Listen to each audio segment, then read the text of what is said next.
तो इस कहानी की शुरुआत हुई थी जीहोन से, एक हारा हुआ इंसान जिसके पास पैसे ना होने की वजह से उसकी फैमिली तक ने उसे छोड़ दिया था। जीहोन के पास अब अपनी बीमार मॉम के इलाज करवाने तक के पैसे नहीं थे। सर से पांव तक वो कर्ज में डूबा हुआ था। ऐसी सिचुएशन में जब उसके पास कोई रास्ता नहीं था, किसी ने उसे डेथ गेम खेलने का मशवरा दिया। लगभग 500 लोग ये डेथ गेम खेलने आए हुए थे।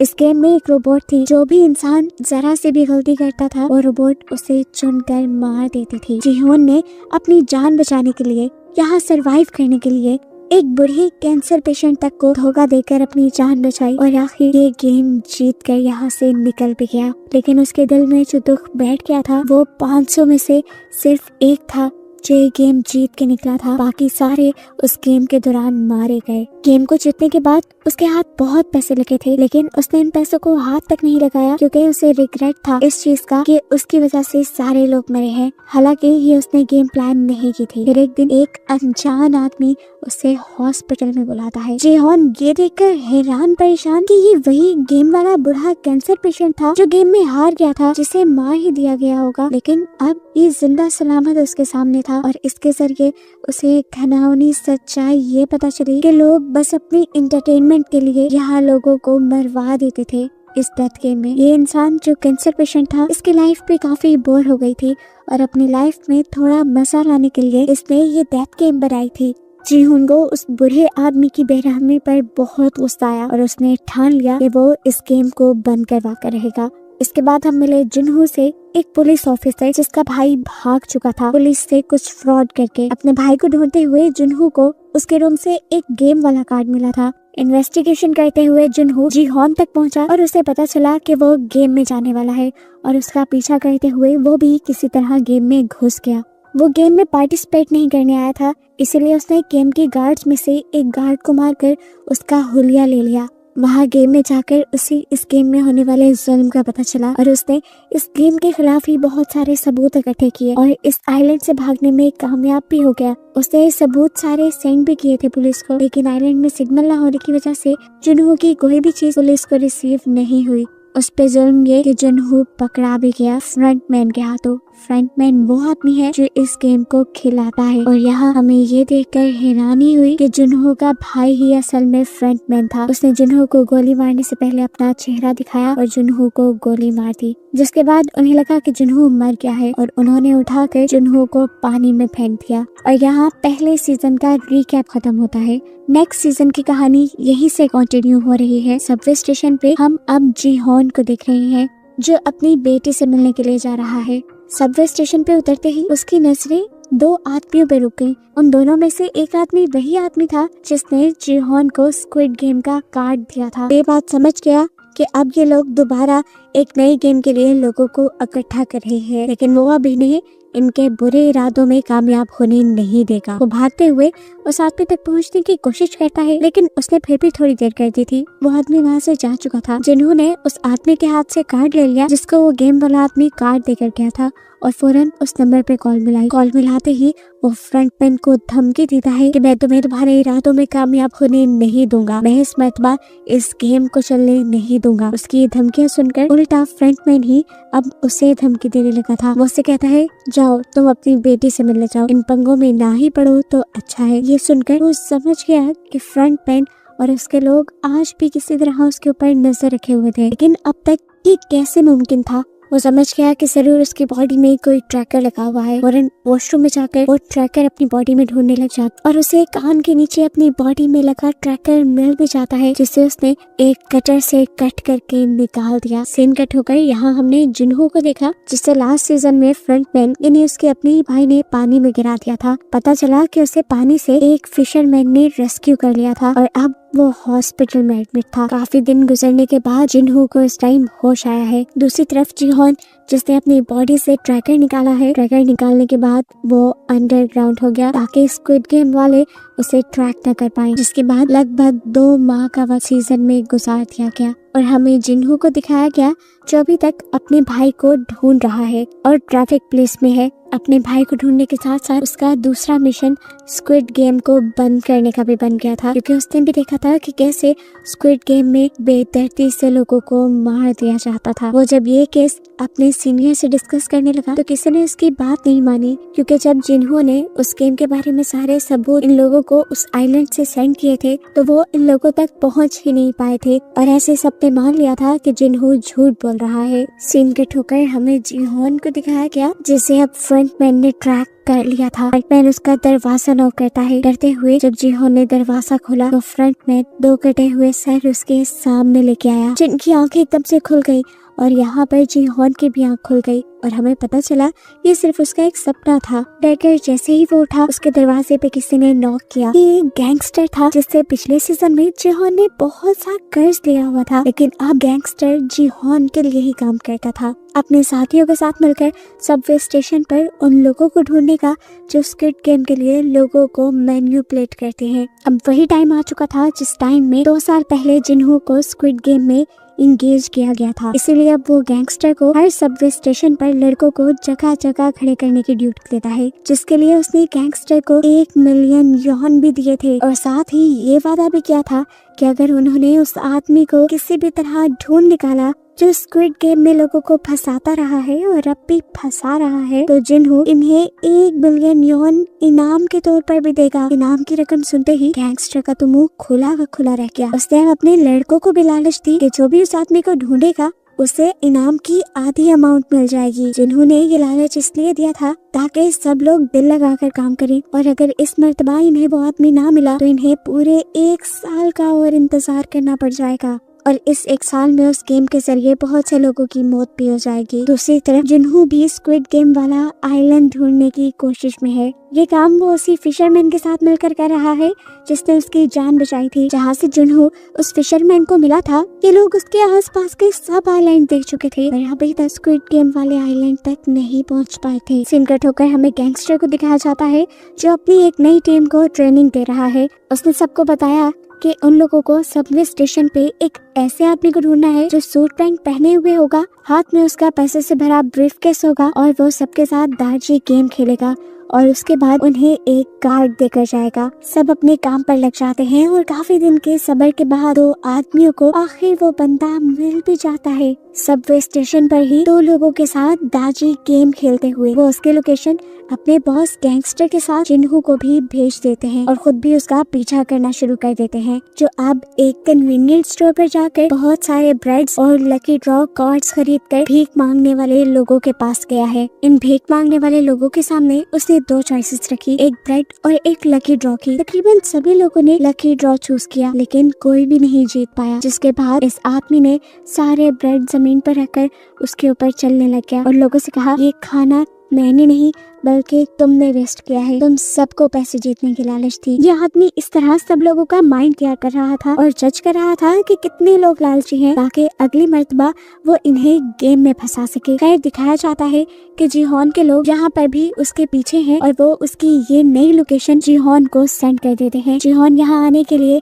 तेजी से गाड़ी चला रहा होता है तो उसे पता नहीं चलता वो एक सिग्नल तोड़ देता है और ऐसे ट्रैफिक पुलिस उसे रोक लेती है।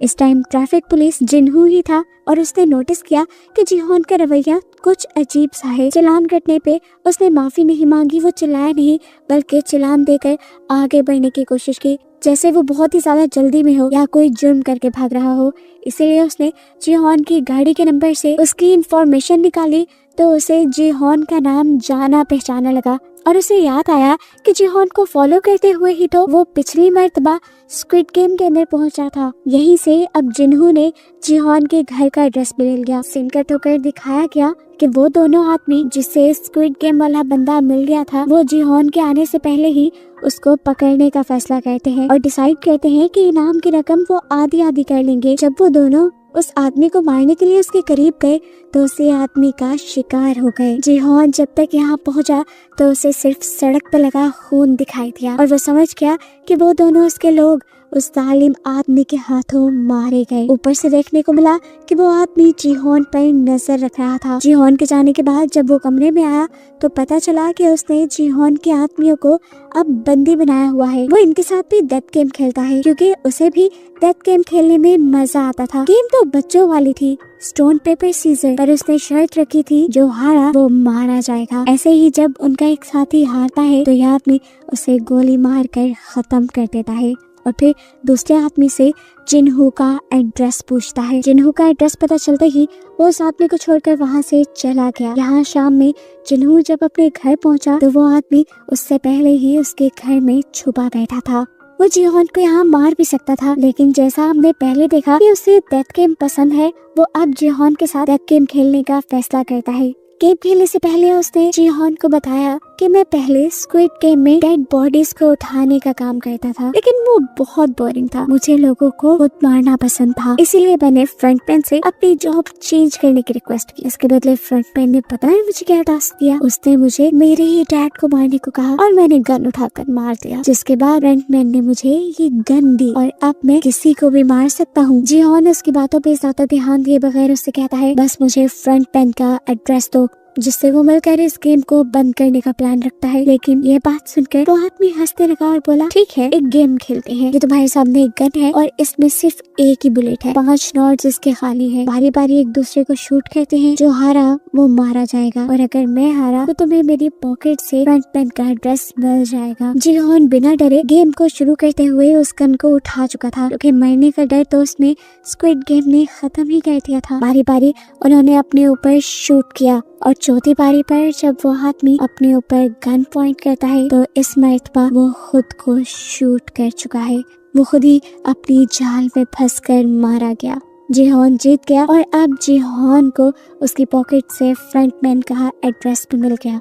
इससे पहले कि अभी वो इस एड्रेस का कुछ कहता, उसकी खराब किस्मत जिनहू जो कि एक पुलिसमैन है जिसे दोपहर गाड़ी चलाते हुए उसके ऊपर शक हुआ था, वो उसके घर का पता चलाते हुए उसके घर तक पहुंच गया और घर पहुंचते ही उसे गन शूट होने की आवाज सुनाई दी, जिससे उसका शक सच में बदल गया कि जिहोन एक क्रिमिनल है। फौरन वो दरवाजा तोड़कर अंदर आया। जिहोन को एक किलर समझकर वो इसे टाइम उसका इनकाउंटर ही करने वाला था कि ठीक वक्त पर आकर उसे किसी आदमी ने रोक लिया। ये वही लड़का था जिसके साथ गेम खेलने के बाद ये स्क्विड गेम वाला मरा हुआ आदमी उसे अपने अड्डे पर बांध आया था। किस्मत अच्छी थी, वो बच बचाकर वहाँ से निकल आया जिहोन को सारी सच्चाई बताने के लिए। लेकिन जब तक यहाँ पहुँचा, यहाँ का तो सारा माहौल ही बदल गया था। उसने जिहोन की जान जिनहू से बचाई और फिर जिनहू को सारी सच्चाई बताई डेथ गेम वाली, कि कैसे इस मरे हुए आदमी ने उनके साथ भी डेथ गेम खेली और उसके एक साथी को, उसके बॉस को मार दिया। बात को आगे बढ़ाते हुए जिहोन भी अब जिनहू को स्क्विड गेम की सारी स्टोरी बताता है कि किस तरह इस गेम में सभी लोगों को मार दिया जाता है।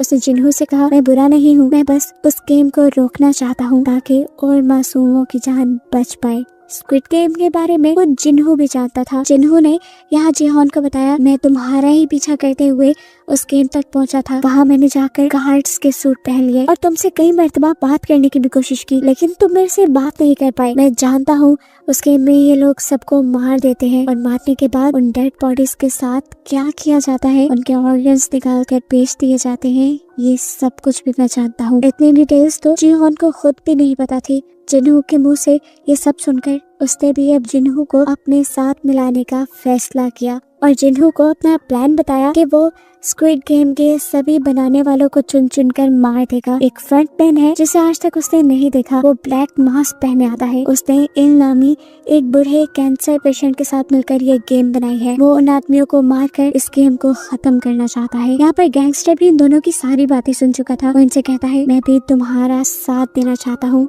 मैं उनसे बदला लेना चाहता हूँ अपने उस मासूम साथी का जो मेरा राइट हैंड था, और अब मैं पैसों के लिए नहीं बल्कि हक के लिए तुम्हारा साथ दूंगा। ये सुनकर जिहोन को भी अच्छा लगा और वो इन दोनों को अपने एक रूम में ले गया जहाँ बहुत सारे पैसे थे। ये पैसे वो स्क्विड गेम से ही जीत कर आया था और अब इन पैसों को वो स्क्विड गेम को बंद करने के लिए ही इस्तेमाल करेगा। जीहोन इन लोगों को दिखाता है कि उसने ब्लैक मार्केट से बहुत सारी गन्स भी परचेज की हुई थी और एक सीक्रेट जगह भी बनाई हुई थी उसने, जहां वो अपनी ट्रेनिंग करता था। लेकिन इतना सब काफी नहीं था, उसे लड़ाई के लिए काफी सारे और लोगों की भी जरूरत थी। जीहोन अब जिन्हों को अपनी पुलिस वाली जॉब पे छोड़ने को कहता है ताकि ये लोग अपना मिशन अच्छे से कंप्लीट कर पाए। सीन कट हो गए। अब हमें एक न्यू कैरेक्टर नियोल को दिखाया जाता है। ये एक गरीब लड़की है और उसकी जॉब है होटल में बनी कॉस्ट्यूम पहनकर बच्चों को खुश करने की। उसके पास रहने को कोई घर भी नहीं, वो इसी होटल की बेसमेंट में रहती है। इसी जॉब में नियोल के साथ एक छोटी बच्ची बहुत ज्यादा अटैच हो गई है जो रोज यहाँ पे विजिट किया करती थी। लेकिन अफसोस की बात है कि उस बच्ची को बोन मैरो कैंसर है और बोन मैरो ट्रांसप्लांट करवाने के लिए उसके डैड के पास ज्यादा पैसे नहीं और अब वो बच्ची मरने वाली है। एक दिन उस बच्ची को इमरजेंसी में हॉस्पिटल एडमिट कराया जाता है, जो सुनकर नियोल भी तड़प कर उसे हॉस्पिटल में देखने के लिए जाती है। इस बच्ची की मदद करना चाहती है लेकिन उसके पास तो खुद तक के लिए पैसे नहीं। इस बच्ची को क्या बचाएगी वो। रात होने पर हम नियोल को दोबारा पार्किंग में देखते हैं जहाँ पर दो लोग आकर उसे स्क्विड गेम का कार्ड दे गए। सीन कट होकर हमें जिन्हों को दिखाया जाता है जो अपनी मॉम के साथ बैठा था और उसकी मॉम बहुत ज्यादा उदास थी क्योंकि वो जिन्हों के भाई के आने का इंतजार कर रही है। जिन्हों जानता है कि वो कभी नहीं आएगा, जिस काम में वो पड़ा हुआ है वो घर नहीं आएगा। लेकिन ये सब सुनने के बाद भी जब उसकी मॉम को तसल्ली नहीं मिलती तो एक और मर्तबा वो अपने भाई को ढूंढने का फैसला करता है। सीन कट होकर अब फाइनली दोबारा से हम जीहोन को देखते हैं जो इस टाइम अपनी दांतों का ऑपरेशन करवा रहा है। अपना एक दांत निकलवाने के बाद उसने अपने मुंह में एक नकली दांत फिक्स करवाया है जिसके अंदर ट्रैकर लगा हुआ है। असल में कल को वो फ्रंटमैन से मिलने वाला है, इसीलिए उसे बहुत ही ध्यान से हर काम करना होगा। ये लोग फ्रंटमैन को भी पकड़ना चाहते हैं और फ्रंटमैन के बाद इस घिनौनी गेम के सारे हिस्सेदारों को भी पकड़ना चाहते हैं। पता चला है कि वो गैंगस्टर जो इनके ग्रुप में है वो अपने लिंक से बड़े बड़े कमांडोज को इनके ग्रुप में शामिल कर चुका है। इन कमांडोज के लिए कुछ भी सही गलत नहीं, ये लोग पैसे के लिए सब काम करते हैं। यहाँ हमें पता चला कि नियोल को भी वो स्क्विड गेम वाले लेके जा रहे थे। नियोल उनके साथ चली जाती है लेकिन देखने को मिला कि उसे गेमर के तौर पे नहीं बल्कि सिक्योरिटी गार्ड के तौर पे हायर किया गया था। अब जिन्हों फाइनली जीहोन को लेकर उस एड्रेस पे आ गया है जो उस आदमी की जेब से इन्हें फ्रंटमैन का मिला था। ये एक क्लब का एड्रेस था। जिन्हों अंदर जाने से मना कर देता है क्योंकि उस आइलैंड पर फ्रंटमैन ने जिन्हों को देख लिया था और अंदर जाने पे वो पहचाना भी जा सकता है और इनका मिशन फेल भी हो सकता है। इन दोनों ने अब जिन्हों को छोड़कर अंदर जाने का फैसला किया कि लोग जैसे ही अंदर गए तो बाहर जिन्हों ने नोटिस किया कि दो गार्ड्स जो कि स्क्विड गेम वाले यूनिफॉर्म पहने हुए हैं वो इस पार्टी के अंदर गए हैं और इससे वो समझ गया कि अभी तक फ्रंटमैन अंदर नहीं आया, शायद ये दोनों अंदर की सिक्योरिटी चेक करने के लिए आए हैं।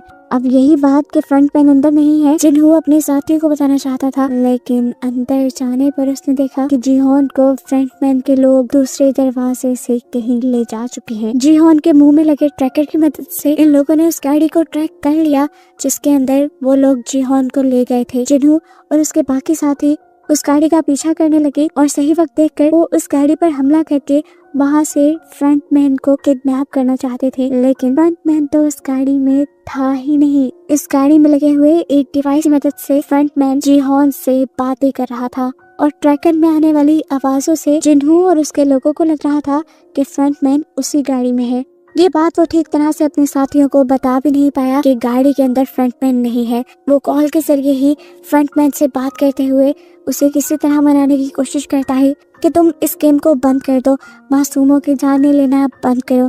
जिस पे फ्रंटमैन ने उसे कहा, मैं जबरदस्ती किसी को इस गेम में इन्वॉल्व नहीं करता, सब खुद ऐसे ही लालच में आते हैं। फ्रंटमैन ने बड़ी ढिठाई से बोला, मैं तो एक सोशल वर्क कर रहा हूँ। जो सुनकर अब जीहोन को गुस्सा आ गया और उसने बोला, तुम्हारे काम को कैसे सोशल वर्क कहा जा सकता है? तुम तो लोगों की मजबूरियों का फायदा उठाकर उन्हें मार देते हो। जो सुनकर फ्रंटमैन हंसने लगा और बोला, अरे मेरी बात सुनो, जो लोग इस गेम खेलने के लिए मानते हैं वो पहले से ही लाइफ में हार चुके होते हैं इस दुनिया के लिए, बस वो किसी गन से ज्यादा नहीं। और बस मैं उस गन को खत्म कर रहा हूँ और उससे बाकी लोग एंटरटेन हो रहे हैं, इसमें बुराई क्या है? दूसरी तरफ इस गाड़ी से बाहर हमें दिखाया जाता है कि फ्रंटमैन के स्नाइपर जिन्हों और उसके सभी साथियों की गाड़ियाँ पंचर कर चुके थे ताकि वो लोग आगे उसे फॉलो ना कर पाए। इस चीज को जानते हुए जीहोन भी इस गाड़ी से निकलने के लिए यहाँ ड्राइवर को शूट करने की कोशिश करता है, लेकिन उसे पता चला कि ये पूरी गाड़ी बुलेट प्रूफ है। साथ ही ड्राइवर ने भी बुलेट प्रूफ कपड़े पहने हुए हैं और वो अब इस गाड़ी में फंस चुका है। ये देखते हुए जिहोन वापस बैठ गया और अब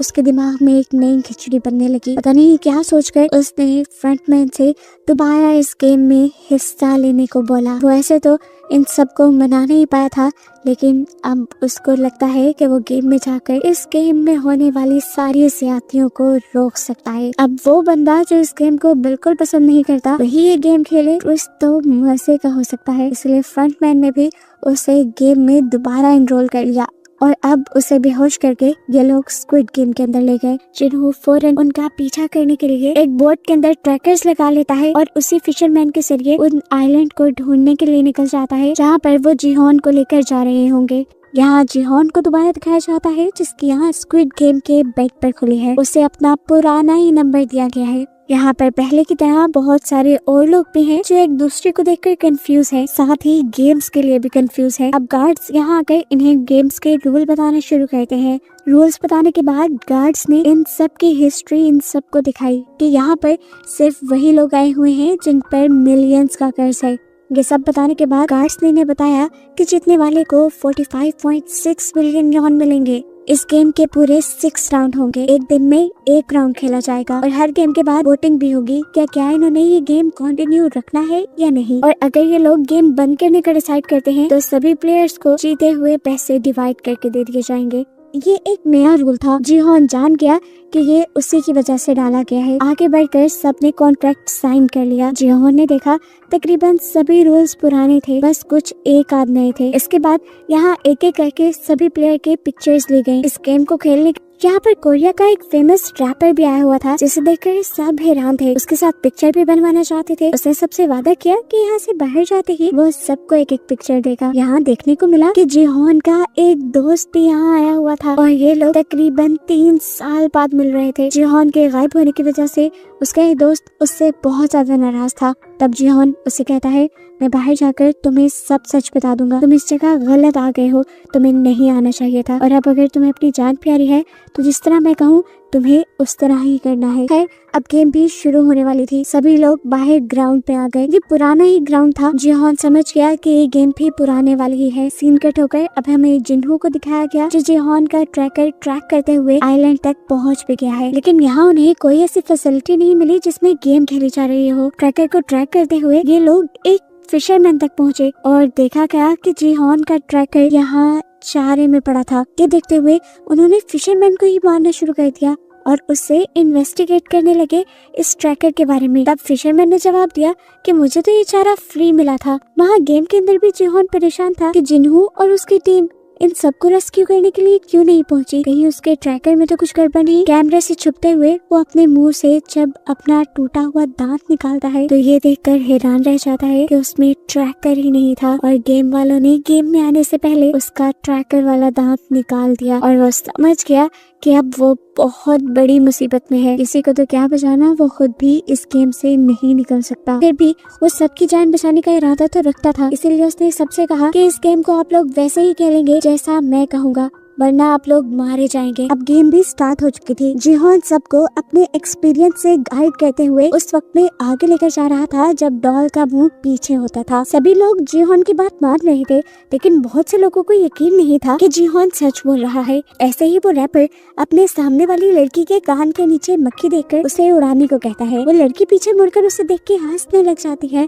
उसके मुड़ने की मूवमेंट डॉल ने डिटेक्ट कर ली थी और स्नाइपर से उसके सर पे शूट करके उसे मरवा दिया। इससे सब लोग एकदम से बौखलाकर भागने लगे। हालांकि जिहोन उन्हें मना भी कर रहा था। फिर जो हिला वो मारा गया। अब सबको यकीन आ जाता है कि जिहोन की बात मानना ठीक है। जिहोन अब सबको लाइन में आगे बढ़ने को कहता है, जिससे डॉल बहुत कम इनकी मूवमेंट को डिटेक्ट कर पा रही थी। सब पैनिक भी थे। इसी पैनिक कंडीशन को कंट्रोल करने के लिए रैपर अपनी ड्रग ले लेता है और मदहोश होकर बहुत सारे अपने सामने वाले लोगों को धक्का दे देता है। इसी वजह से इन लोगों को स्नाइपर गोलियां मार देते हैं और ये सभी मारे जाते हैं। जिसके बाद डॉल के पीछे मुंह करते ही ये सब रेसिंग लाइन की तरफ भागते हैं। बहुत सारे लोगों ने तो लाइन क्रॉस कर ली, लेकिन यहाँ एक आदमी ने जिहोन से मदद मांगी, जिसे यहाँ के लोगों ने मारने के लिए उसके पाँव पे गोली मारी थी, मगर वो बच गया था कैट नामी एक प्लेयर और जिहोन उसे सहारा देकर उसे बचाकर लाइन के दूसरी पार तो ले आते हैं, लेकिन उसकी बुरी किस्मत के एक स्नाइपर ने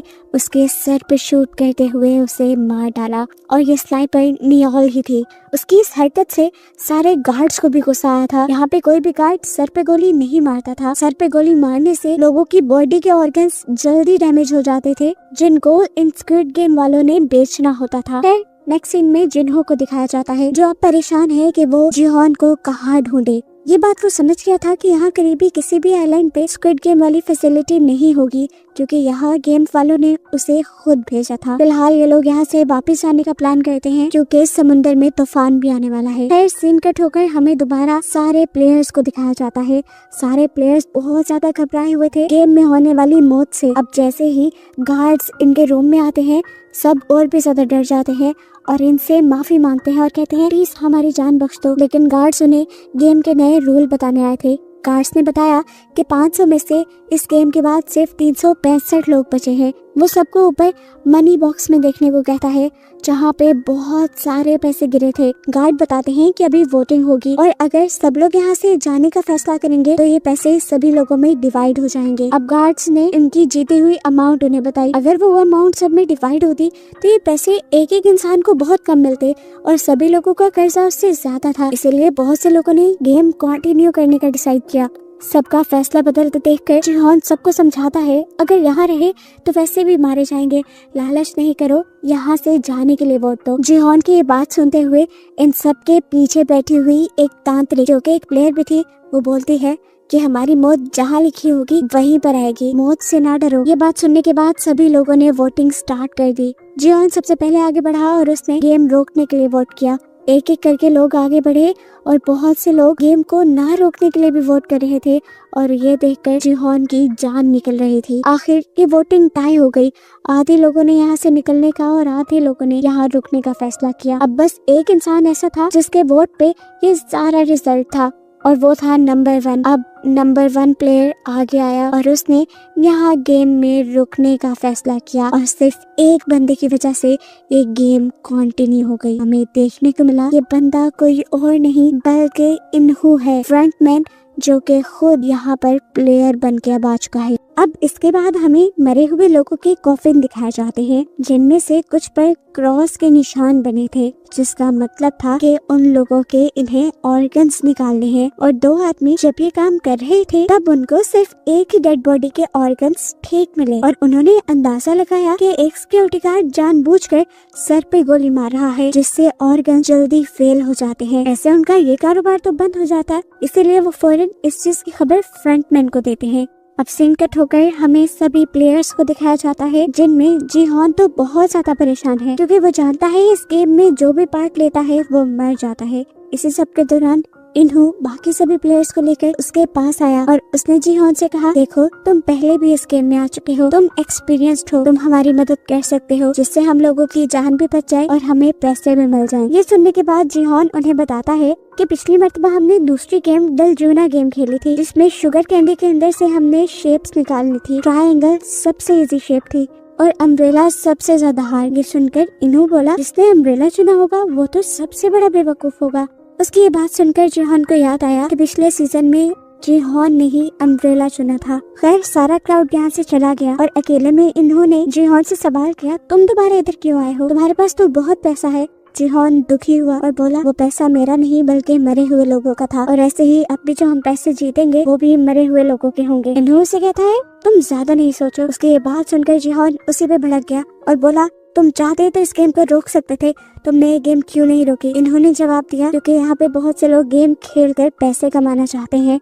सबका कर्ज उन पैसों से ज्यादा था जो हमने कल जीते थे। उनके बहस खत्म करवाते हुए जिहोन का दोस्त उससे कहता है, अच्छा ठीक है, अब हमें एक नई स्ट्रेटेजी प्लान करनी चाहिए अगली गेम्स के लिए, ताकि हम ज्यादा लोगों की जान बचा सकें। दूसरी तरफ हम देखते हैं कि एक और जगह बहस चल रही थी। यहाँ पे एक जैक नाम का यूट्यूबर था, साथ ही साथ वो डिजिटल करेंसी को भी डील करता था और उसके इस काम में बहुत से लोगों की इन्वेस्टमेंट थी, जिसमें वो रैपर थॉमस भी था। लेकिन डाउनफॉल आने की वजह से सारे के सारे पैसे डूब गए, इसीलिए वो ये गेम खेलने आया हुआ था। थॉमस और उसका दूसरा साथी उसे मारने लग जाते हैं, ये कहते हुए कि तुम्हें हमारे पैसे वापस देने पड़ेंगे। जीहोन और उसका दोस्त इस लड़ाई को रुकवाते हैं। इसके बाद सभी अपने अपने बिस्तर पे चले गए। बेड पे लेटने के बाद इन्होंने जीहोन से माफी मांगी उसके गलत बिहेवियर के लिए और बताया कि गेम में रुकना उसके लिए इसलिए जरूरी था क्योंकि उसकी वाइफ को लिवर कैंसर था, उसको लिवर ट्रांसप्लांट की भी जरूरत थी। और जब उसने लिवर ट्रांसप्लांट के लिए बहुत सारे पैसे इकट्ठे किए, कर्ज लिया, तो उसके डिपार्टमेंट वालों को लगा कि उसने करप्शन की है, जिसकी वजह से उसकी जॉब भी चली गई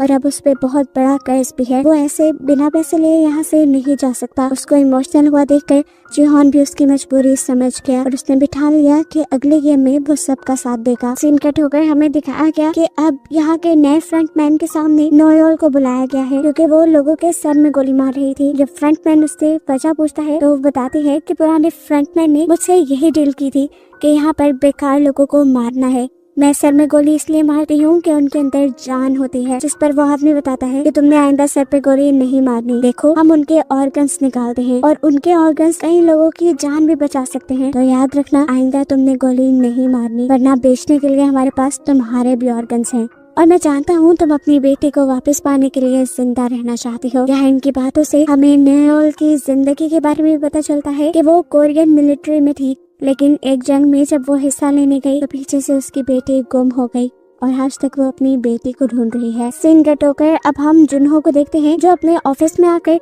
कमिश्नर से मदद मांग रहा है ये सारी कहानी बताते हुए, लेकिन उसके पास कोई सबूत नहीं। इसलिए कमिश्नर से कहते हैं तुम जानते हो ना, सबूतों के बगैर हम किसी भी चीज पे एक्शन नहीं ले सकते और तुम्हारी कहानी यकीन के काबिल भी नहीं। मुझे लगता है कि तुम्हारी दिमागी हालत खराब होने लगी है। ये कहते हुए कमिश्नर वहाँ से उठकर चले जाते हैं और पता चलता है कि जिन्हो ने अपने हाथ से अपनी जॉब भी खो दी, लेकिन जिन्हो अभी भी हार मानना नहीं चाहता था, इसलिए उसने अपनी पुरानी टीम को दोबारा यूनाइट किया स्क्विड गेम वाला आइलैंड ढूंढने के लिए। सीन कट होकर अब हमें दोबारा गेम का सीन दिखाया गया जहाँ पे अब वो डल्जन गेम स्टार्ट हो गई थी। जीहोन के कहने पर सबने ट्रायंगल चुना था, लेकिन जैसे ही सबने बॉक्स खोला तो एक ट्रायंगल के अंदर छोटे छोटे कई ट्रायंगल्स थे। ये देखकर सभी डर गए और जीहोन पे चिल्लाने लगे। जीहोन भी डर गया और तब उसकी आंख खुल गई और हमें पता चला ये सिर्फ उसका बुरा सपना था। खैर अब सब उठ भी चुके थे, दूसरे गेम का टाइम भी हो गया था। इन्हें अब एक नए ग्राउंड में लेके आया जाता है जहाँ कर जीहोन हैरान परेशान था क्योंकि ये गेम पहले उसने नहीं खेली थी। जब बाकी सब लोग आके जीहोन से इस गेम के बारे में पूछते हैं तो वो बताता है ये कोई नई गेम है और मुझे इसके बारे में नहीं पता। ये सुनकर सब उस पर भड़क गए। इससे पहले कि ये सब लोग उसे मारना शुरू कर देते, इन्हों दरमियान में आ जाता है और ये लड़ाई रुकवा देता है। यहाँ पर अब इन्हें 5-5 लोगों की टीम बनाने को कहा गया था। डैनी जो कि प्रेग्नेंट थी और जैक की गर्लफ्रेंड थी, जैक उसके पास आकर उसे कहता है कि तुम मेरी टीम में आ जाओ, लेकिन डैनी इनकार कर देती है क्योंकि अब उसे जैक के साथ नहीं रहना था। वो अब जीहोन की टीम के पास गई और उसने उनसे कहा प्लीज आप लोग मुझे अपनी टीम में ले लें, मैं प्रेग्नेंट हूँ और मुझे कोई और अपनी टीम में नहीं ले रहा। ये लोग मान जाते हैं और इन सब की एक टीम बन जाती है। अब हमें दूसरी टीम को दिखाया गया जिसमें कैट, मैडी और डोमा बेटा, पार्क और ग्योंग थे और तभी जबरदस्ती तांत्रिक आकर इनके ग्रुप में शामिल हो गई। टीम्स बनाने के बाद इन सबको बताया गया कि सारी टीम के पाँव बांध दिए जाएंगे और इन्हें एक गोल सर्कल में एक साथ घूमना होगा। 5 मीटर के बाद एक गेम होगी जिस गेम को खेलते हुए इन्हें आगे बढ़ना है और एक दिए हुए टाइम के अंदर इन्हें अपना सर्कल कंप्लीट भी करना है। गेम्स के नाम सुनते ही इन सब लोगों ने आपस में कोऑर्डिनेट किया और जो जिस गेम में अच्छा था उसे वो खेलने की जिम्मेदारी दी। फिर गेम स्टार्ट हो जाती है और पहली 2 टीम्स को एक साथ खेलने के लिए दिया जाता है।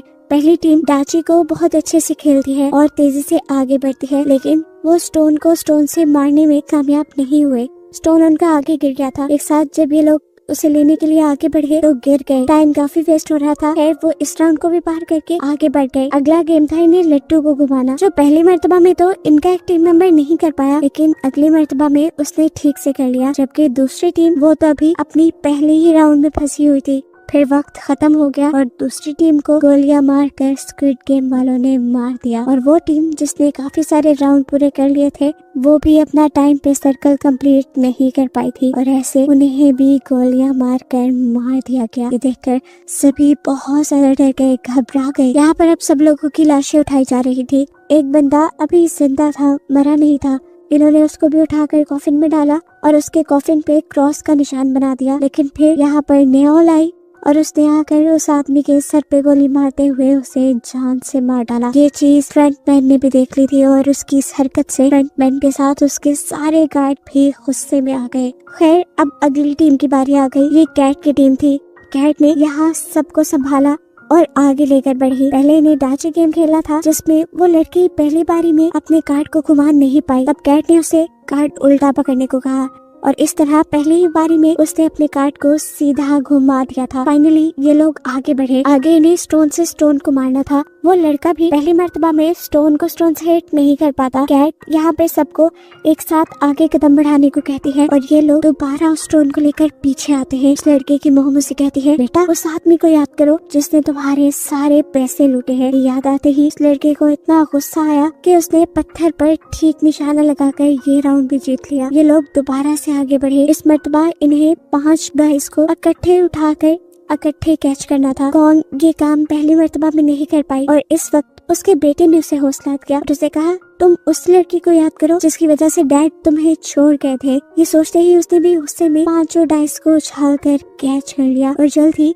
ये लोग ये राउंड भी कंप्लीट करके आगे बढ़ गए। अगली बारी तांत्रिक की थी। उसे लट्टू घुमाना था लेकिन वो ये काम नहीं कर पा रही थी। पहली मर्तबा दूसरी मर्तबा जब ये काम नहीं कर पाती तो वो रोने लग जाती है और कहती है, हम सब बस अब मर जाएंगे। उसका हौसला टूटते देखकर कैट उसे जोर जोर से थप्पड़ लगाती है और लट्टू उसकी आंख के करीब करते हुए कहती है, अगर तुमने ये नहीं किया तो मैं तुम्हें मार दूंगी। वो लड़की अब कैट से डर गई और उसने तेजी से लट्टू को बनाकर घुमाया और फाइनली ये लोग ये राउंड भी जीत गए। अगले राउंड में इन्हें पॉम पॉम को पाँव से उछालना था और ये काम करना था कैट ने। कैट ने सबका मुंह दूसरी तरफ करवाया और बड़ी ही आसानी से पॉम पॉम को 5 मरतबा उछाल कर ये लोग आगे बढ़े और फाइनली टाइम से पहले ही इन्होंने अपना पूरा सर्कल कंप्लीट कर लिया। उनकी इस जीत से सब लोग इस तरह खुश थे जैसे सब लोग जीत गए हों। लेकिन दूसरी वाली टीम जो वक्त पे अपना सर्कल कंप्लीट नहीं कर पाई, उन्हें गोलियों से भूनकर मार दिया गया। फिर इसी तरह गेम चलती रही। कोई टीम जीती तो कोई हारी और जो हारी उन्हें गोलियों से मार दिया गया। आखिरी बारी आई जिहोन की टीम की। उन्होंने अपनी साथ वाली टीम को भी ऑल द बेस्ट कहा और गेम स्टार्ट कर दी। पहला गेम डैनी ने खेला, दूसरा गेम जिहोन के दोस्त ने खेला, तीसरा गेम खेला उनके ग्रुप में आए हुए ली ने, जिसने पहले ही बारी में 5 डाइस को उठाकर अपने हाथ में कैच कर लिया था और उसने बताया कि वो इस गेम में एक्सपर्ट है क्योंकि वो अपनी बहनों के साथ ही खेलता रहा है। चौथा गेम इन्होंने खेलना था, उसे लट्टू को घुमाना था। पहली मर्तबा वो ठीक नहीं कर पाता और ये लोग आगे जाकर इकट्ठे उस लट्टू को उठाते हैं। दूसरी मर्तबा जब वो ये करने लगता है तो जानबूझकर वो लट्टू को पीछे फेंक देता है। उसकी ये चाल किसी को समझ नहीं आ रही थी। ये लोग पीछे से लट्टू को लेकर आए और अब इन्होंने ऐसा ड्रामा किया कि जैसे वो अपने हारने से बहुत ज्यादा परेशान है, वो अपने आप को मारने लगा। तो जिहोन ने उसे समझाया कि देखो तुम याद करो कि बचपन में तुम ये कैसे घुमाते थे, और इस मर्तबा इन्होंने लट्टू को ठीक से घुमा दिया। अगली बारी जिहोन की थी। उसे पम पम को 5 मर्तबा पाँव से हिट करना था। 4 मर्तबा तो उसने आसानी से कर लिया, लेकिन 5वीं मर्तबा पम पम आगे की तरफ बढ़ा। इससे पहले कि वो जमीन से टकरा जाता, इन्होंने जिहोन का पाँव आगे करके ये गेम जितवा दी और वो लोग वक्त से पहले जीतकर बहुत खुश हुए। लेकिन उनके साथ वाली टीम वो वक्त से पहले या वक्त पर वो काम नहीं कर पाई और इस तरह वो टीम मारी गई। ये देखकर जिहोन को काफी दुख हुआ है। वो अपने रूम में वापस आ गए, जहाँ बहुत से लोग उन्हें जिंदा देखकर इसलिए नाराज थे क्योंकि उन्हें लग रहा था कि अब जीते हुए पैसे डिवाइड हो जाएंगे। इसी दौरान गार्ड्स भी रूम में आ गए। गार्ड्स ने इन्हें इस गेम के जीतने वाली प्राइस इन्हें दिखाई और बताया कि इस मर्तबा 110 लोग मरे हैं और अब सिर्फ 255 लोग बाकी रह गए हैं, जिस लिहाज से हर जीतने वाले के पास अब 78 मिलियन युआन आ सकते हैं और अब दोबारा वोटिंग होगी। अगर लोग इस गेम को बंद करने के लिए वोट करेंगे, ये पैसे सब में डिवाइड हो जाएंगे। बहुत से लोगों को ये पैसे बहुत कम लग रहे थे। जिहोन ने अपनी टीम को कहा कि तुम लोग गेम को बंद करने के लिए वोट करना, तुम लोग को जितने पैसे चाहिए मैं यहाँ से निकल कर तुम्हें दे दूंगा। जिहोन की बात उसकी टीम ने मान ली और सबसे पहले इन्होंने वोट किया गेम बंद करने के लिए। दूसरी बारी पार्क की थी। पार्क की मॉम गोंग ने उसे कहा कि तुम गेम बंद करने के लिए वोट करना, देखो हमारे दोनों के पैसे मिलाकर तुम्हारा कर्जा उतर जाएगा। लेकिन पार्क ने इस गेम को कंटिन्यू रखने का फैसला किया क्योंकि उसका कर्जा कहीं ज्यादा था और उसने अपनी मॉम को अपने कर्जे के बारे में नहीं बताया था। वोटिंग आगे बढ़ती रही। देखते ही देखते देखने को मिला कि बहुत सारे लोगों ने ये गेम कंटिन्यू रखने की बात की है। ये देखते हुए जिहोंग और इन लोगों पर भड़कने लगे और बोले, इतने सारे लोगों के मरने के बावजूद भी आप लोगों को ये गेम कंटिन्यू रखनी है। तब एक अंकल बोले, तुम क्या जानो, हमारे ऊपर बहुत सारा कर्जा भरोसा है, हमें पैसे लेकर ही यहाँ से निकलना है। ऐसे ही एक दूसरा लड़का बोला, मैं अगर बाहर गया तो वैसे भी मर जाऊंगा, तो बेहतर नहीं है कि यहाँ रहकर पैसे कमा लूं या फिर यहीं पर मर जाऊं। उनकी बातों का जीहॉन के पास कोई जवाब नहीं था। वोटिंग खत्म हो गई। आखिरी वोट जीहॉन को ही देना था। उसने गेम बंद करने के लिए तो वोट दिया, लेकिन उसके वोट का कोई फायदा नहीं था क्योंकि ज्यादा लोग इस गेम को कंटिन्यू रखना चाहते थे। वोटिंग खत्म होने के बाद पार्क ने देखा कि गोंग उसकी मॉम उससे नाराज है। उसने जाके अपनी मॉम को मनाना शुरू किया और बताया, मेरे ऊपर बहुत ज्यादा कर्ज है और जिन लोगों से मैंने वो कर्ज लिया है वो इतने खतरनाक है कि अगर मैंने उनके पैसे वापस ना किए तो वो मेरे सारे और कर्ज निकाल कर बेच देंगे। उसकी ये बात सुनकर गोंग ने उसे माफ कर दिया और यहाँ पार्क ने भी उसे प्रॉमिस किया कि अगले मरतबा मैं गेम को बंद करने के लिए ही वोट करूंगा। यहाँ हमने जीहॉन के दोस्त जैंग को देखा। उसने भी इस गेम को कंटिन्यू रखने के लिए वोट किया था और उसकी इस हरकत से जीहॉन बिल्कुल टूट चुका था। जीहॉन ने अपनी टीम को वादा भी किया था कि वो उन्हें सारे पैसे दे देगा। तब जैंग ने उससे माफी मांगी और बोला, मैंने एक आदमी के बहुत सारे पैसे लुटाने हैं, मुझे यहाँ से पैसे लेकर ही जाना था, लेकिन मैं वादा करता हूँ कि अगले गेम के बाद मैं भी इस गेम को बंद करने के लिए वोट करूंगा। जीहॉन दुखी बैठा था और उसने सबसे कहा कि अगले गेम पे हमें एक दूसरे को भी मारना पड़ सकता है। ये बात सुनकर सभी दुखी हो गए।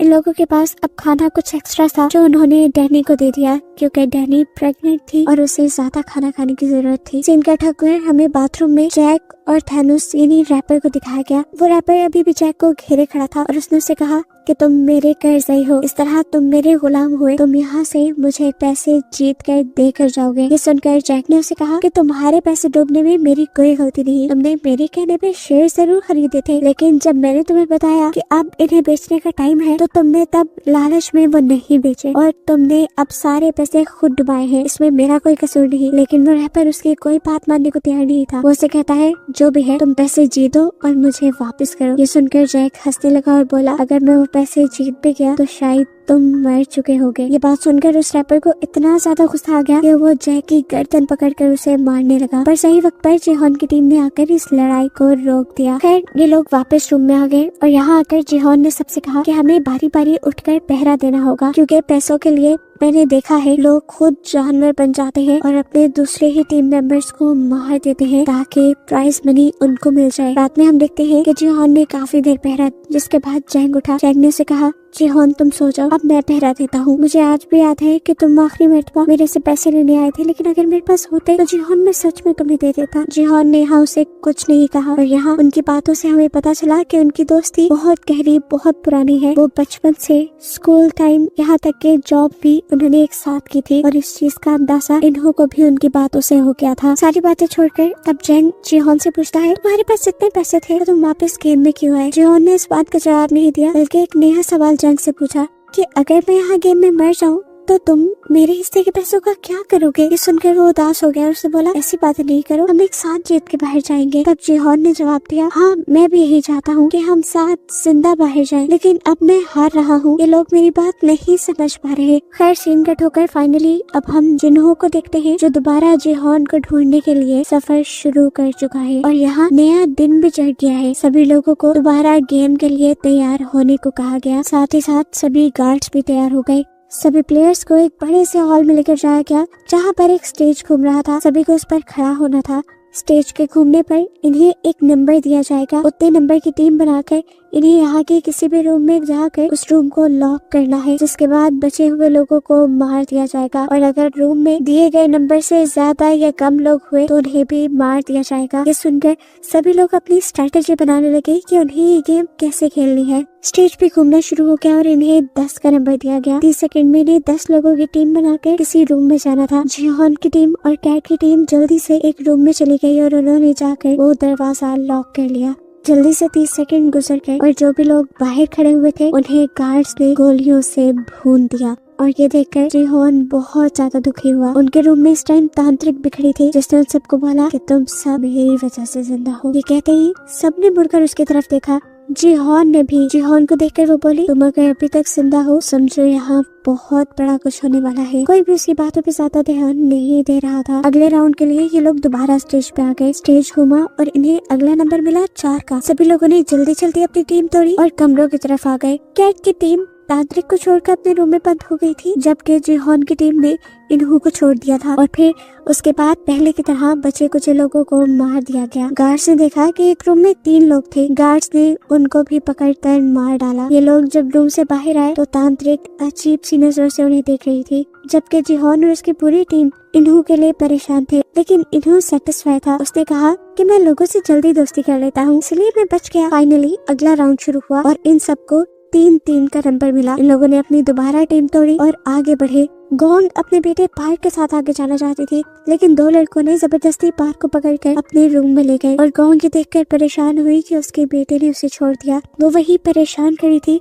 कि ठीक वक्त पर जिहोन और इन्हू आए और उसे पकड़ते हुए एक रूम में ले गए। वहाँ बैठकर भी गोंग बहुत ज्यादा परेशान थी, क्योंकि उसके बेटे को उसकी बिल्कुल भी परवाह नहीं थी, चाहे उसकी मॉम मर भी जाए। उसकी बात सुनकर जिहोन और इन्हू को भी दुख हुआ। ये लोग दोबारा अब रूम से बाहर आए, जहाँ पर पार्क भी इस चीज से दुखी था कि उसने अपनी मॉम को छोड़ दिया, लेकिन गोंग ने उसे गले लगाकर संभाल लिया। इधर कैट और मैडी भी गोंग से मिले, जिनको एक तीसरे बंदे ने मिलकर बचा लिया था और वो भी अब से इनकी टीम का मेंबर बन गया था। फिर अगला राउंड भी शुरू हो गया। इस मरतबा इन्हें नंबर मिला 6 का। ये लोग अब दोबारा टीम बनाने लगे। मैडी और कैट की टीम जिहोन की टीम से डैडी को लेकर एक रूम की तरफ बढ़ी, लेकिन गलती से मैडी को धक्का देने पर वो पीछे रह गई। सब लोग परेशान हो गए, लेकिन तभी जल्दी से सामने से जैक आकर इनके रूम में घुसकर इनका रूम लॉक कर लेता है और बाहर मैडी रह जाती है, जिसे गोली लगकर वो इनकी आंखों के सामने मारी गई। कैट उसके मरने से बहुत दुखी थी, क्योंकि गेम में आते ही पहले उसकी दोस्त मैडी बनी थी। वो उसके मरने का गुस्सा जैक के ऊपर निकालने लग जाती है, लेकिन तब जैक उनसे कहता है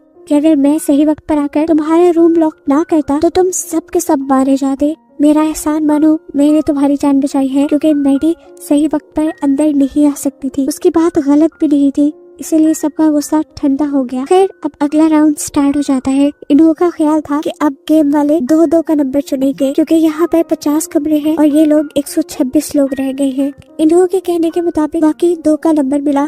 सब 2-2 की टीम बनाकर कमरों की तरफ भागने लगे। इन्हू और जैंग जिस कमरे में गए, वहाँ पर एक और बंदा आ गया। ये लोग 3 हो गए थे। अगर इन्हें गार्ड्स देख लेते तो मार देते। तब इन्होंने अपनी जान बचाने के लिए उस तीसरे आदमी की गर्दन पकड़कर उसे मार दिया, जो देखकर जैंग भी घबरा गया। वो जान गया था कि इन्हू बहुत ज्यादा खतरनाक है। गेम अब खत्म हो चुकी थी। ये लोग वापस अपने रूम में आ गए, जबकि दिखाया गया कि मरे हुए लोगों को कॉफिन के अंदर डाला जा रहा था। जो लोग पूरी तरह मर चुके थे, जिनके ऑर्गन नहीं निकाले जा सकते थे, उनको जला दिया गया और बाकी लोगों के ऑर्गन्स निकाले गए। सीन कट होकर अब हमें जिन्हू को बोट पे दिखाया गया, जो ड्रोन की मदद से सही आइलैंड को ढूंढने की कोशिश कर रहे हैं। यहाँ पर फिशरमैन उससे कहता है कि अब हम बस उन आइलैंड्स को ढूंढेंगे जिनको हमने पहले नहीं ढूंढा। उसके बाद जिन्हू मान जाता है और ये लोग ड्रोन के जरिए एक ऐसे आइलैंड को देखते हैं जिसपे एक छोटा सा गेट था। जिन्हू समझ गया कि जरूर इस गेट के नीचे ही वो फैसिलिटी होगी। उसने फौरन अपने आदमियों को वहाँ भेजा और आदमियों ने जाकर जैसे ही वो कैबिन वहाँ खोला तो एक बहुत बड़ा ब्लास्ट हुआ, जिसमें उसकी बहुत सारी टीम मारी गई। इस चीज ने उसे बहुत बड़ा धचका दिया था। वो जान गया था कि ये सिस्टम सारा गेम वालों ने ही लगाया होगा, ताकि लोग डिस्ट्रैक्ट होकर मारे जाएं। सिंगल ट्रिपर दोबारा हमें गेम का सीन दिखाया जाता है, जहाँ पर सभी प्लेयर्स अपनी गेम्स के बारे में बात कर रहे हैं। तांत्रिक आकर कैट की टीम से कहते हैं, तुमने मुझे अपनी टीम से निकाला था ना, देखो अब मैं तुम्हें शराब देती हूँ, तुम सब भी बेड की तरह मारे जाओगे। जो सुनकर गैंग बोली, तुम्हारी बातों से कुछ नहीं होगा। यहाँ अब जैक भी डैनी के पास आया। वो डैनी के बच्चे को अपनाना चाहता था। उसने डैनी से कहा, देखो डैनी, हम अब गेम को बंद करने के लिए वोट करेंगे और इसके बाद अब यहाँ से निकल जाएंगे। हम दोनों के पैसों को स्टॉक में इन्वेस्ट करके एक अच्छी जिंदगी गुजारेंगे। ये सुनकर डैनी को गुस्सा आ गया और वो बोली, तुम आज भी मेरे लिए मेरे पास नहीं आए, बल्कि मेरे पैसों के लिए आए हो। तुम अपने पैसों का जो कुछ मर्जी करो, मैं अपने पैसे से अपने बच्चे को अकेले पाल सकती हूँ।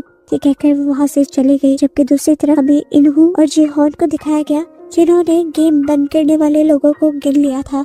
गेम बंद करने वाले लोग अभी भी कम थे और गेम को कंटिन्यू रखने वाले लोग ज्यादा बच गए थे। तब जिहोन सिचुएशन देखते हुए इनसे कहता है कि हमें लोगों से बात करनी चाहिए और इस गेम को बंद करने के लिए कहना चाहिए, जिस पर इन्हों से समझाता है, देखो हम इस तरह नहीं कर सकते। ऐसे में वो लोग जो इस गेम को कंटिन्यू रखना चाहते हैं वो उल्टा भड़क जाएंगे और गेम से पहले ही यहाँ लड़ाई हो जाएगी, सब एक दूसरे को मारने लग जाएंगे और यही तो वो गेम वाले चाहते हैं। अब वोटिंग का भी टाइम आ गया था। वोटिंग से पहले गार्ड्स ने आकर इन सब लोगों को बताया कि अब बचे हुए लोग सिर्फ 100 रह गए हैं और अगर 100 के 100 लोग यहाँ से निकलने का डिसाइड करते हैं तो हर एक को 365 मिलियन यॉन मिलेंगे, जो सबके लिए तकरीबन काफी थे। वोटिंग स्टार्ट हो गई। इस पर वोटिंग काफी क्रिटिकल थी क्योंकि जितने लोग यहाँ से निकलने के लिए वोट कर रहे थे उतने ही लालची लोग ये गेम कंटिन्यू रखने के लिए भी वोट कर रहे थे। दिखाया गया कि तांत्रिक के कहने पर एक लड़की ने गेम को कंटिन्यू रखने का वोट दिया है, जिससे गेम को कंटिन्यू रखने वाले लोग ज्यादा हो गए हैं। लेकिन अच्छी बात थी कि अभी इन्हों का वोट बचा हुआ था। सभी उसे देखकर डर गए और सबसे ज्यादा डरा जैंग जो उसका कारनामा देख चुका था रूम में एक आदमी को मारने का। वो ये बात जिहोन को बताने लगा, लेकिन उससे पहले ही इन्होंने उनके हक में वोट देकर उसकी इस बात को काट दिया और सब लोग खुश हो गए। लेकिन अभी तो वोटिंग टाई हो गई थी। इस वोटिंग का कोई रिजल्ट नहीं निकला। तब गार्ड्स ने कहा कि अब वोटिंग सुबह को दोबारा होगी। सुबह तक के लिए कोई फैसला नहीं है। अब सभी लोग जिन्होंने ये गेम को खत्म करने के लिए वोट दिया था वो सभी परेशान बैठे थे कि पता नहीं सुबह क्या होगा। तब एक आदमी मशवरा देता है कि हम उनके किसी एक आदमी को बनाकर अपनी साइड कर लेते हैं। ये सुनते ही पार्क आगे बढ़ा और उसने बोला कि अगर तुम लोग इस गेम को कैंसिल करने को कहते हो तो मैं तुम सबको खाने की पार्टी दूंगा। लेकिन उसके बाद से सामने वाली टीम भड़क गई। सामने वाली टीम के अंकल बोले, अगर तुम सब मर गए देखो हमें तो ज्यादा पैसे मिलेंगे। और यहाँ पर अब ली नाम का लड़का खड़े होकर कहता है, और अगर गेम बंद ना हुई तो देखना तुम सब लोग मर जाओगे। बहस बढ़ते बढ़ते इनकी लड़ाई तक आ गई। ये सब लोग अपनी लाइन में आ गए। उनकी ये बहस देखते हुए जिहोन ने नोटिस किया कि आज इन सबको खाने के साथ फॉग भी दी गई थी कि अगर लड़ाई हो तो इसे हथियारों के तौर पे यूज किया जा सके। सीन कट होकर हमें वॉशरूम में दिखाया गया कि वो रैपर एक आदमी को डरा धमका रहा है क्योंकि उसने गेम बंद करने के लिए वोट किया है, जबकि रैपर ने उसे गेम को कंटिन्यू रखने को वोट देने को कहा था। ये देखकर जैक सामने आया और उसने रैपर से कहा कि तुम किसी को भी धमका नहीं सकते वोटिंग के लिए। इन सब के दरमियान बहस इतनी बढ़ गई ये लड़ाई की तरफ चली गई। जैक इस लड़ाई से बचना चाह रहा था, लेकिन रैपर ने उसको ओवर पावर कर दिया और उसका गला दबाकर उसे मारने ही वाला था कि उस वक्त पे जैक को ना चाहते हुए भी रैपर के ऊपर फॉग से हमला करके उसे मारना पड़ा। उसने फॉग रैपर के गले में धंसा दिया था, जिससे उसकी वहीं पे मौत हो गई। रैपर के मरने के बाद दिखाया गया कि सिर्फ जैक और रैपर के दरमियान में ही नहीं बल्कि यहाँ सभी लोगों के दरमियान में लड़ाई चल रही थी और वॉशरूम के बाहर गार्ड्स पहराते रहे थे क्योंकि वो तो खुद चाहते थे कि ये लड़ाई होती रहे। यहाँ अब हॉल में बताया गया कि कैसे बहुत सारे लोग वॉशरूम में लड़ाई करके मारे गए हैं और उनके मरने से इनकी अमाउंट में और ज्यादा पैसा भी डाला गया। ये करने के बाद अब सारे लोग वापस आए और इन्होंने बताया कि कैसे वॉशरूम में वोटिंग को लेकर लड़ाई हो गई थी। सीन कट होकर यहाँ पे हमें जिन्हों की बोट को दिखाया जाता है जिसमें एक आदमी की तबीयत खराब हो रही थी। वो उल्टी करने के लिए जब बाहर आया तो उसने देखा कि फिशरमैन जिसे जिन्हों अपना साथी समझ रहा है वही उसके सिस्टम में गड़बड़ी कर रहा था। और यहाँ हमें रिवील हुआ कि असल में वो भी गेम वालों का ही एक मेंबर है। जब फिशरमैन ने देखा कि जिन्हों के एक गार्ड ने उसे देख लिया है तो वो उस गार्ड को ही उठाकर पानी में फेंक देता है। इतनी ही देर में जिन्हों भी शोर सुनकर बाहर आया तो ये फिशरमैन बहाना बनाने लगा, असल में यहाँ की सब चीजें खुली थी, मैं तो उसे देखने के लिए यहाँ आया हूँ। यहाँ एक फ्लैशबैक से हमें ये भी पता चला कि फ्रंटमैन यानी इन्होंने ही इस आदमी को यहाँ भेजा था उसके भाई यानी जिन्हों को उससे दूर रखने के लिए और साथ ही साथ जिन्हों का ख्याल भी रखने के लिए। यहाँ अब गेम में दिखाया जाता है कि ये लोग अपने अपने लोगों को गिन रहे हैं कि नए लोगों के मरने से वोटिंग पर कितना असर पड़ा है। गिनने पे पता चला कि गेम को कंटिन्यू रखने वाले 2 लोग मरे थे, जबकि जिहोन की टीम का एक बंदा मरा था। अगर सुबह वोटिंग होती तो ये लोग जीत जाते, लेकिन जिहोन जानता था कि वोटिंग अब ऐसे नहीं होगी। रात में ये लोग जरूर किसी ना किसी को मार डालेंगे। सीन कट होकर दूसरी तरफ हमें गार्ड्स को दिखाया गया जो इस टाइम अपने इलीगल बिजनेस में बिजी हैं। वो पानी के रास्ते ऑर्गन्स को यहाँ से लेकर निकल रही हैं ताकि ऑर्गन्स को अच्छे दामों में बेचा जा सके। यहाँ दिखाया गया कि कुछ गार्ड्स को ब्लैक मास्क ने तैयार करवाया क्योंकि यहाँ पर एक नई गेम चलने वाली है। ये गेम मर्डर की गेम है। इधर यही बात जिहोन ने भी सभी टीम मेंबर्स को बता दी कि जरूर गार्ड्स क्या ये लोग आज रात को हमें मारने की कोशिश करेंगे, ऐसा पहले भी हो चुका है। ये सुनकर सभी लोग घबरा गए। जिहोन अब इन सब से कहता है कि अगर हम लोगों को अपनी जान बचानी है तो हमें गेम वाले मेंबर्स को ही मार देना चाहिए, लेकिन ये इतना आसान नहीं था। तब जिहोन बोला, अगर हम चाहे तो कर सकते हैं। ऊपर वाले फ्लोर्स में वो अथॉरिटीज रहती हैं, हम गार्ड्स को मारकर उनकी गन्स लेंगे और जाकर अथॉरिटीज को मार देंगे ताकि ये गेम ही बंद हो जाए। इन्हों बोला, ये बहुत खतरनाक रास्ता है, ऐसे में हमारे भी बहुत से लोग मारे जाएंगे। जिस पर जिहान बोला, हमारे लोगों के मरने के कम चांसेस हैं, क्योंकि गेम वालों को अंदाजा भी नहीं है कि हम उनकी अथॉरिटीज के ऊपर हमला करने वाले हैं। ये सुनकर इन्हों अजीब सी नजरों से उसे देखकर बोला, हाँ सच में उन्हें अंदाजा नहीं है। फिर सीन कट हुआ और हमें आधी रात का सीन दिखाया गया। जिहान और उसके बहुत सारे साथी बेड्स के नीचे छुप गए थे, क्योंकि वो जानते थे कि अब जो लड़ाई होने वाली है उसमें बहुत से लोग मारे जाएंगे। उनकी टीम के ज्यादा लोग इसलिए छुप गए ताकि वो नजरों में ना आए और उनको कोई मार ना पाए। सुबह वोटिंग होने पर वही लोग, जिहान ये भी जानता था कि गार्ड्स ज्यादा लोगों को मारना नहीं चाहते, क्योंकि अगर ज्यादा लोग मर गए तो उनकी गेम में मजा ही नहीं रहेगा। इसलिए जब गेम को कंटिन्यू रखने वाली टीम ने जिहान की टीम पर हमला किया और कुछ ही लोगों को मारा, तो फौरन ही गार्ड्स भी आ गए इस लड़ाई को रोकने के लिए। गार्ड्स अब यहाँ गिरे हुए लोगों को चेक करने लगे कि क्या वो मर गए हैं। इन्हीं लोगों में जिंदा जिहान की टीम भी छुपी हुई थी, जो एकदम से गार्ड्स को पकड़कर उनकी गन्स छीनने में कामयाब हो जाते हैं। असल में ये उनका प्लान था कि लड़ाई होने के बाद वो इस तरह मरने का ड्रामा करेंगे और गार्ड्स जब उनके करीब आएंगे तो वो गन्स छीन लेंगे और इन्हीं गन से जाकर वो अथॉरिटीज पर हमला करेंगे। ये देखते हुए और भी गार्ड्स यहाँ आ गए अपने गार्ड्स को रेस्क्यू करने के लिए और लोगों को कंट्रोल में करने के लिए। जिहान की जान बचाने के लिए इन्होंने ही अपने ही गार्ड्स की गन लेकर अपने ही गार्ड्स को मारना शुरू कर दिया, क्योंकि वो किसी को भी शक में नहीं डालना चाहता कि वो खुद अथॉरिटी है। ये चीज देखते हुए अब नए फ्रंटमैन ने सभी गार्ड्स को अपने कमरे में वापस बुला लिया। सभी यहाँ से बाहर निकलने लगे, लेकिन एक गार्ड के बाहर जाने से पहले ही वो दरवाजा बंद हो गया और गार्ड ने अपने आप को सरेंडर भी कर दिया इनके सामने। लेकिन तब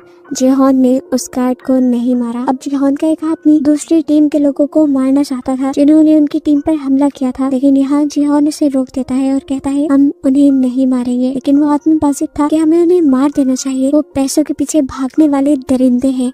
तब जिहान बोला, देखो अगर हमने उन्हें मार दिया तो हम में और उनमें कोई फर्क नहीं रहेगा। वैसे भी हमने ये हथियार इन लोगों को मारने के लिए नहीं लिए, हमने ये हथियार लिए हैं उन लोगों को मारने के लिए जिन्होंने ये घिनौनी गेम बनाई है और जो इसे चला रहे हैं। खैर अब जंग का टाइम शुरू हो चुका था, इन्हें आगे बढ़ना था। जैंग ने इन सबको समझाया, देखो हमें अभी लड़ना पड़ेगा, क्या पता इसके बाद हमें मौका मिले या ना मिले। बहुत से लोग आगे बढ़े। पार्क भी इस जंग में उनका साथ देना चाहता था, लेकिन गोंग ने उसे रोक लिया। बहुत से लोग अब जंग के लिए आगे बढ़े। इन्होंने गार्ड्स की गन्स ले ली और कैट ने उन सबको गन्स चलाना सिखाई, क्योंकि वो पहले मिलिट्री का मेंबर थी। यहाँ तैयार होने के बाद जिहान ने उस गार्ड का मास्क उतारा और देखा कि वो तो एक छोटा सा बच्चा था। ये देखने के बाद अब उसने कहा कि चलो हमें अपने बॉस के पास लेकर चलो। ये गार्ड अब उनको रास्ता बताने लगा। जैसे ही ये लोग बाहर निकले तो बहुत सारे गार्ड्स ने इन्हें देखकर इनके ऊपर हमला शुरू कर दिया और इन्होंने भी जवाब में फायरिंग की और यहाँ पर जंग का एक बहुत ही जबरदस्त माहौल बन गया। बहुत सारे गार्ड्स जैसे इनकी गोलियों से मर रहे थे